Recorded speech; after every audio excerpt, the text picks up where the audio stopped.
অশুদ্ধতার বিরুদ্ধে এক বিন্দুও ছাড় নয়।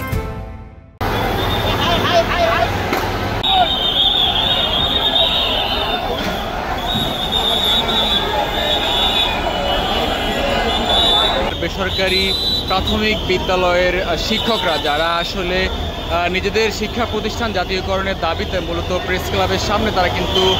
বিক্ষোভ করছিলেন এবং তাদের যে প্রতিনিধি দল তারা মূলত সচিবালয়ে গিয়েছিলেন এবং সচিবালয়ের যারা ছিলেন তারা বলেছেন যে আসলে নির্বাহী আদেশ ছাড়া কোনো দাবি আসলে মানা সম্ভব নয় এবং তার পরবর্তী আসলে যমুনা অভিমুখে যাত্রা শুরু করেছিলেন তখন কিন্তু পুলিশ তাদের বাধা দেয় এবং জল কামান নিক্ষেপ করা হয় এবং পরবর্তীতে তাদেরকে সরিয়ে দেবার জন্য তাদেরকে চলে যেতে বলা হচ্ছে এবং পুলিশ কিন্তু সাউন্ড গ্রেনেড নিক্ষেপ করেছে এবং তাদেরকে কিন্তু ছত্রভঙ্গ করে দেওয়ার চেষ্টা করছেন।